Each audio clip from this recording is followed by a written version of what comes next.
Una llamada al 911 interrumpe la calma de un vecindario. Un joven de 17 años, desesperado, suplica ayuda mientras al otro lado del teléfono se escuchan disparos. La policía llega al lugar y lo que encuentran desafía toda lógica. No esperaban que esa fuera la verdad del crimen. No fue un robo, ni tampoco fue un ajuste de cuentas. Fue algo mucho más perturbador. La persona que jaló el gatillo estaba más cerca de lo que cualquiera podría imaginar.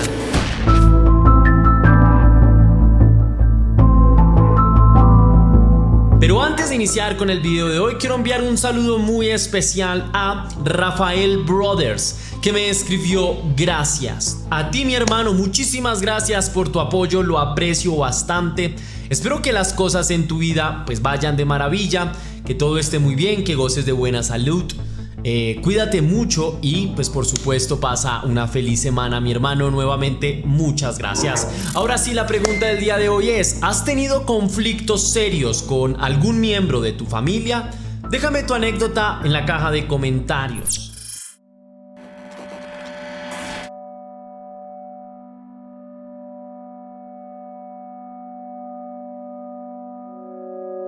Sandra Lane era una anciana que había vivido la mayor parte de su vida en Detroit, Michigan, en los Estados Unidos. Se casó cuando todavía era bastante joven y tuvo en total 5 hijos, los cuales le dieron 9 nietos. Casi toda su vida trabajó como profesora de primaria, luego se jubiló y empezó a llevar una vida bastante tranquila en casa, acompañada de su esposo Fred Lane, quien, según se sabe, no era el padre de sus hijos, sino su segundo esposo. Para muchas personas, Sandra era una tierna anciana. A sus 74 años de edad, vivía como cualquier persona de su edad. Disfrutaba el sol, trataba de mantenerse activa, parecía inocente, pasaba desapercibida en general. Pasaba la mayor parte de su tiempo con su pareja, también daba paseos, conversaba con la gente del vecindario, muy respetuosa la mujer, y cocinaba para mantenerse distraída y tener desde luego un hobby. Uno de los motivos más grandes de alegría para ella era recibir la visita de sus hijos o de sus nietos, pues como para muchas otras personas de la tercera edad, la soledad que trae la vejez y ese sentimiento de sentirse olvidados es bastante difícil para el corazón de cualquier ser humano. De modo que, cuando recibía visitas de sus nietos, pues la mujer se alegraba profundamente. Su estado de ánimo se hacía mucho más jovial. De entre los 5 hijos de Sandra estaba Jennifer, quien llevaba varios años casada con un hombre llamado Michael Hoffman. Habían tenido 2 hijos, que eran Jonathan y Jessica. Sin embargo, para el año 2012 la pareja empezó a tener problemas a nivel convivencial y esto hizo pues que normalmente se replantearan de manera muy seria un posible divorcio. La pareja, que llevaba muchos años pues estando junta, hizo todo lo posible, lo que estuvo a su alcance, para que el vínculo que tenían no se rompiera de manera definitiva. Para ello se trasladaron hasta Arizona con la ilusión de iniciar de nuevo y de que pues los problemas que habían construido desde el pasado de alguna manera perdieran importancia y pues de alguna forma poder seguir estando juntos.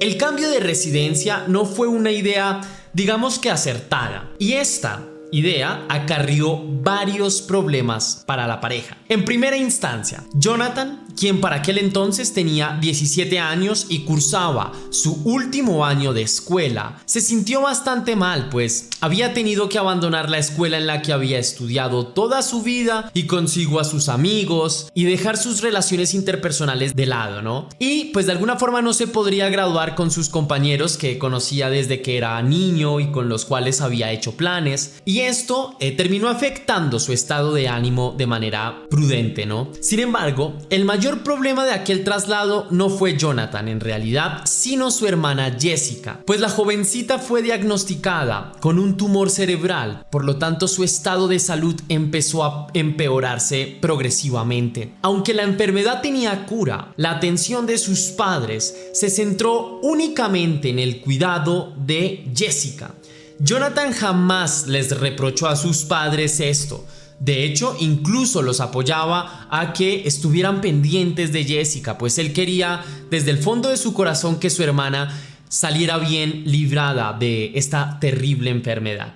Naturalmente, toda la familia se enteró de la difícil situación por la que atravesaba Jessica y sus padres, entre ellos pues la propia Sandra, hicieron todo lo posible para salvaguardar su ánimo. Sandra, al ver que su nieto estaba pasando por un periodo de abandono, es decir, Jonathan, en el que muchas cosas habían cambiado, su escuela, su vivienda, la situación de su hermana, pues Jonathan se sentía un poco perdido en el mundo y le sugirió a Jennifer y a su esposo que le enviaran a Jonathan a vivir con Sandra, es decir, que Jonathan viviera con su abuela. Esto desde luego representaba varias ventajas para el joven, pues podría volver a la escuela en la que había estudiado durante toda su vida y retomaría pues las andanzas con sus amigos y digamos que tendría una persona que estaría enteramente a su cuidado. A todas las partes les pareció esta idea una excelente sugerencia, así que a principios del año 2012 Jonathan regresó a Detroit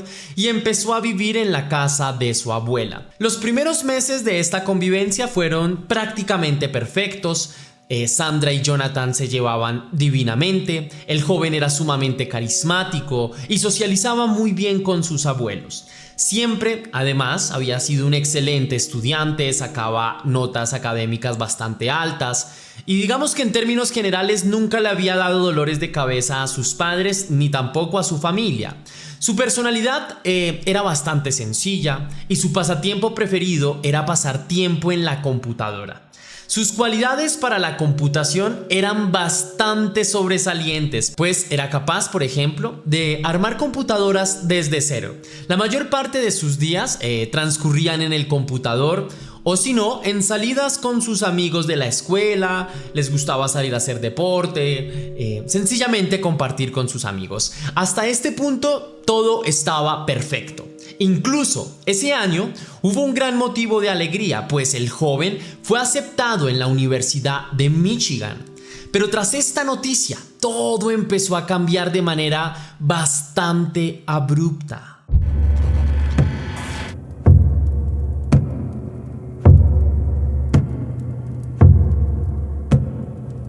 De un momento a otro, la actitud de Jonathan se volvió bastante tosca. El joven que al inicio era de carácter amable, era muy noble, repentinamente de un momento a otro empezó a volverse tosco y grosero. Su abuela pensó que simplemente sería un cambio relativamente normal para un joven de su edad, pero en realidad sucedía algo mucho más grave de lo que estaba pensando Sandra en ese momento. Jonathan se había convertido en un asiduo consumidor de la planta verde desde hacía ya varios meses y había empezado a frecuentar amistades francamente son nocivas y que solamente moldeaban ese temperamento tosco y lo hacían cada vez más rebelde a Jonathan. El chico no se quedó en la sustancia, sino que además empezó a consumir más sustancias, pero de carácter sintético, en especial una que por aquella época se hizo muy famosa entre los jóvenes de la región y era conocida como Space. El consumo de esta sustancia afectó muchísimo al chico, pues de ahí en adelante sus calificaciones cayeron en picada y empezó a tener bastantes problemas convivenciales en el colegio. También comenzó a tener riñas, peleas, discusiones. Tuvo tantos problemas en un corto periodo de tiempo que fue expulsado del colegio y tuvo que empezar a estudiar en un colegio que aceptaba a estudiantes, pero con problemas convivenciales y académicos. En este centro de estudio, pues conoció muchas más malas amistades y su consumo se hizo todavía más intenso y su comportamiento todavía más problemático. Sandra se enteró de la adicción de su nieto y trató por todos los medios posibles de evitar que Jonathan siguiera consumiendo. Esto generó problemas en el hogar y las discusiones entre el joven rebelde y su preocupada llamada abuela se hicieron todavía más frecuentes. Las discusiones escalaban tanto que los vecinos en varias ocasiones tuvieron que comunicarse con las autoridades. Los oficiales solían llegar hasta la casa de Sandra, pero jamás tomaron medidas contra Jonathan para tratar de lidiar con ese comportamiento rebelde. Esta situación entre la abuela y su nieto cada vez era más difícil de llevar, y enviar a Jonathan de regreso con sus padres no era una opción viable, pues ellos prácticamente se habían desobligado de Jonathan. Y aunque al parecer estaban enterados de la situación, poco nada les importó, o poco nada mejor hicieron para remediarlo, pues todos sus esfuerzos estaban puestos en el cuidado de Jessica. Como era de esperarse, el consumo de sustancias de Jonathan no mermó un poco. Al contrario, parecía que cada vez quería más, quería probar otras sustancias, es decir, su adicción empeoró más. Y para marzo del año 2012, Jonathan sufrió una sobredosis, y quien se encargó de cuidarlo, pues fue su abuela.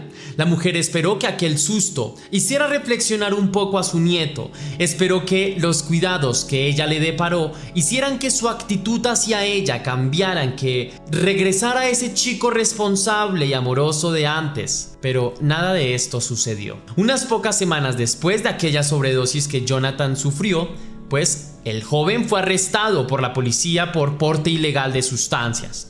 Para que pudiera quedar en libertad se tuvo que pagar una fianza bastante alta, y el chico tuvo que firmar un compromiso en el que se comprometía a estar limpio de sustancias. Cada mes el joven se debía hacer pruebas toxicológicas, y estas debían demostrar que Jonathan ya no estaba consumiendo sustancias. Toda esta situación tensionó bastante a Sandra, pues no quería que su nieto fuera encarcelado. A su vez, también le preocupaba su salud, pues ese consumo sin duda alguna lo afectaría de manera considerable a sus pulmones, a su corazón, a su salud cardiovascular, etc. Para terminar de añadir drama a esta situación que les vengo explicando, por esa época apareció una noticia en la que dos jóvenes bajo los efectos de la sustancia, la misma sustancia que consumía Jonathan, mataron a sus padres. Sandra, al ver esta noticia, se preocupó demasiado y empezó a temer por su integridad física, pues había notado que Jonathan en las discusiones, en cada discusión que pasaba, pues en cada discusión era más violento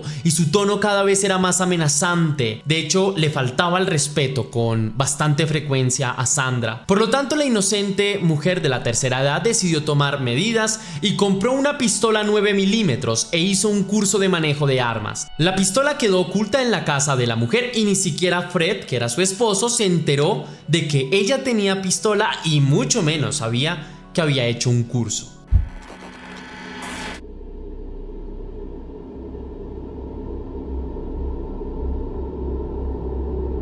El 18 de mayo, Sandra tuvo que llevar a su nieto a un test para comprobar si el chico todavía estaba consumiendo sustancias o no. El examen, pues desafortunadamente dio positivo, y el joven fue sentenciado. Si en el próximo test daba positivo, sería enviado sin lugar a dudas a la cárcel. El panorama era absolutamente desolador. Sandra sentía en su interior cómo diferentes emociones pugnaban en su corazón. Sentía rabia, sentía miedo, sentía ira, sentía decepción, sentía que la situación se le estaba saliendo de las manos. No quería que su nieto fuera a la cárcel, pero tampoco entendía cómo alguien podía ser tan testarudo para no entender la gravedad de aquel problema. Durante el camino de regreso a casa, abuela y nieto discutieron acaloradamente sobre esta situación puntual. Probablemente en ese momento, en la cabeza de Sandra, algo hizo clic. Habían llegado a un punto de no retorno. Había que conversar esto, había que solucionar esto antes que sea demasiado tarde. Ambos llegaron a la casa de Sandra sobre las 4:30 de la tarde. La mujer le pidió a Fred que saliera a pasear al perro y que no regresara hasta que ella le avisara. Fred pensó que probablemente su esposa tendría una conversación seria con el chico, pero bastante respetuosa, así que pues dijo listo de una, tomó su mascota y sin rechistar salió a dar un paseo. A las 5:27 de la tarde, una llamada ingresó al servicio de emergencias del 911. La operadora escuchó del otro lado de la línea la voz agitada de lo que parecía ser un adolescente. El chico se identificó de inmediato como Jonathan, dio la dirección de su casa y dijo que su abuela le había disparado. En una parte de la llamada, el chico dijo que se iba a morir y que necesitaba ayuda rápidamente. La operadora le dijo que por favor esperara en línea mientras llegaba la policía al lugar, es decir, a los datos que Jonathan previamente le había dado a la operadora. El chico acató la instrucción. Sin embargo, luego de un rato, unos minutos después, se escucharon algunos impactos de bala más. Jonathan, en ese momento, dejó de responder. Cuando las autoridades llegaron del interior de la casa, salió Sandra con las manos en alto y lágrimas en los ojos. Ella dijo que había acabado con la vida de su nieto y no puso ninguna resistencia. Las autoridades ingresaron al inmueble y allí se encontraron con una escena verdaderamente espeluznante. El chico, Jonathan, yacía en el piso, varias de las paredes manchadas de sangre, y había un enorme charco hemático que rodeaba el cuerpo del joven. Aunque fue trasladado inmediatamente a un hospital cercano, poco tiempo después perdió la vida, aunque algunas noticias dicen que el joven fue trasladado sin vida. Sin embargo, las autoridades no capturaron de manera inmediata a la anciana, pues la mujer tenía un golpe en la cabeza y primero tuvo que ser trasladada al médico para que la revisaran y dijeran si estaba bien o de alguna forma tenían que intervenirla. Todo aquel evento estaba envuelto de incógnitas, preguntas como ¿por qué aquella mujer habría tomado la decisión de acabar con la vida de su nieto?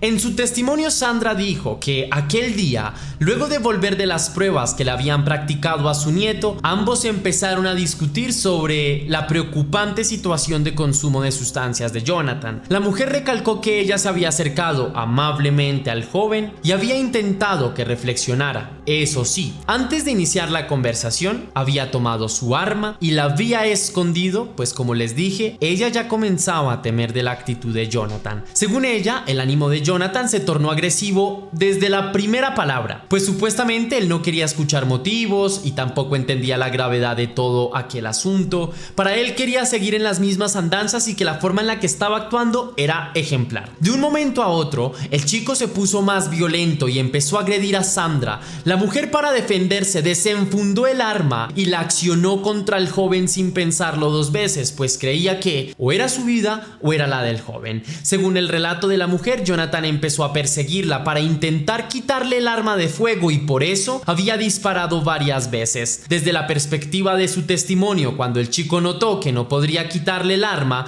escapó ocultándose en el sótano. Aunque la mujer no lo contó, las autoridades tenían la certeza de que el chico hizo la llamada desde este lugar, pues allí mismo se encontró su cuerpo. La mujer dijo que luego de esto, ella se sintió muy asustada y confundida por sus hechos. Según ella, quiso comprobar el estado de salud de su nieto y por esa razón bajó hasta el sótano. En su versión, la mujer contó que el chico se abalanzó nuevamente contra ella para intentar quitarle el arma y ella nuevamente se defendió disparándole al chico en reiteradas oportunidades y así él finalmente habría muerto. Aunque con cierto grado de probabilidad los acontecimientos pudieron haber iniciado de esa forma, las autoridades encontraron inconsistencias en el relato de la anciana, especialmente cuando tuvieron acceso a la llamada que Jonathan hizo a los servicios de emergencia. En esta llamada se escucha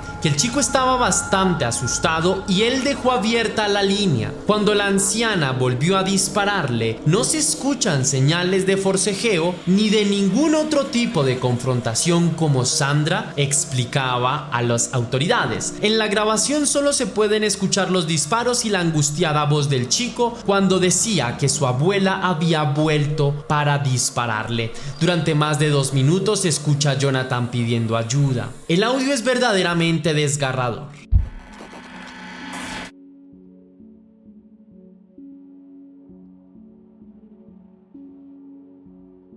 La autopsia reveló que Jonathan recibió un total de 5 disparos, un impacto en uno de sus brazos y los otros en el abdomen. Estos impactaron en sus órganos vitales y debido a esto falleció en cuestión de minutos. Un detalle no pasó ajeno a los ojos de los investigadores y es que el arma había sido accionada en 10 oportunidades, lo que indicaba una clara intención de acabar con la vida del chico y no solo de defenderse como ella explicaba. Además de eso se logró comprobar que Sandra había hecho 2 tandas de disparos, es decir, que primero había atacado al chico y luego habría recargado municiones para volver a descargar el arma contra su humanidad. Si Sandra realmente hubiese querido únicamente defenderse, podría haber accionado el arma y luego huir de la vivienda, pero ella no hizo nada de esto. Además, también resultó llamativo que la mujer no hubiese llamado a una ambulancia después de haber atacado al joven. Poco a poco el testimonio de Sandra se fue desbaratando. Cuando la mujer era confrontada y se le mencionaban estas evidencias, quedaba en un completo silencio o evadía estas preguntas. Su esposo Fred se sorprendió mucho al enterarse de lo que había sucedido. Luego de haber caminado un poco más de 1 hora con su perro, empezó a escuchar la algarabía y se acercó a casa para ver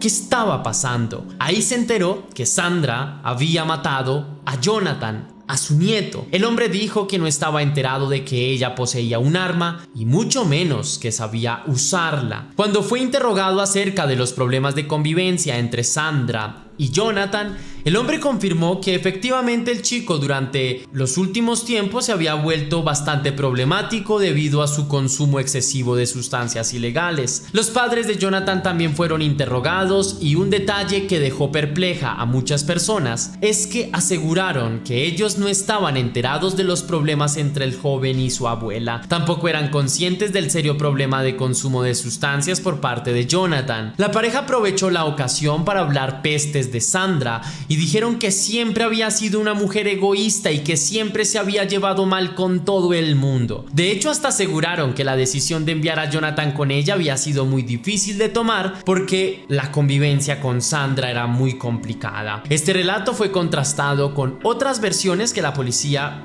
recopiló. Muchos vecinos mencionaron que Sandra en realidad sí era una mujer bastante dulce y a la que le gustaba servir a la comunidad. Otros hijos de la mujer aseguraron que Sandra se podría definir con el calificativo de egoísta. Era sumamente inapropiado para alguien como ella decir que era, solucionaba todo desde la comunicación. Por lo tanto, aquí existía una confusión entre lo que creían los vecinos y entre lo que creían los familiares de Sandra. O bueno, algunos de los familiares de Sandra. Aunque no fue un elemento importante, esta confusión, es evidente que los padres del menor aprovecharon la ocasión para sacar provecho de la situación. También es claro que ellos prácticamente se habían desentendido de su hijo y tampoco eran conscientes de las múltiples problemáticas que él vivía. La pareja incluso llegó a exigir que Fred les pagara una indemnización, pues para ellos él también era cómplice. Esta indemnización fue negada de inmediato por el juez, no lo vio viable. Con todo esto, el principal problema del juicio contra Sandra Lane era tratar de determinar si había sido homicidio en primer o en segundo grado. Es decir, era relevante esclarecer si la mujer había planeado todo esto con antelación o no. De esto dependía su sentencia. En el año 2013 la mujer fue encontrada culpable por homicidio en segundo grado y por porte ilegal de armas. Es decir, que la mujer tuvo la intención de acabar con la vida de su nieto, pero no planeó nada con antelación, no planeó ni la forma, ni el lugar, ni nada de esto. Por este crimen la mujer fue sentenciada a una pena de entre 20 y 40 años de prisión. Aunque la versión de que la mujer acabó con la vida de su nieto en defensa propia quedó completamente descartada, no deja de ser inquietante la razón por la que la mujer llevó a cabo el crimen. Probablemente si había un componente de miedo hacia él, como lo manifestaba por el consumo de sustancias. Por otra parte, la mujer fue señalada ampliamente como la culpable material del crimen. Sin embargo, sobre los padres del chico también reside una parte de esta responsabilidad, pues el descuido por parte de ellos hacia la vida de Jonathan probablemente fue uno de los factores que lo llevó a buscar un refugio en las sustancias ilegales. Si el chico hubiese sido escuchado, hubiese sido atendido de manera oportuna y con amor, tal vez toda esta tragedia se podría haber evitado. Si te gustó la investigación de este caso, mi querida la leyenda. Déjame saber con tu misterioso like si quieres, y si puedes hacer una pequeña donación para la producción de Test Misterios, estaré enormemente agradecido. Lo puedes hacer de dos formas distintas: con el botón de super gracias que se ubica allá abajo y con el link de PayPal que tienes en la descripción y en el comentario fijado. Si lo haces, recibirás un agradecimiento de mi parte en un próximo video. Sin más que añadir por hoy, recuerda seguirme en mis redes sociales y nos veremos en el próximo caso.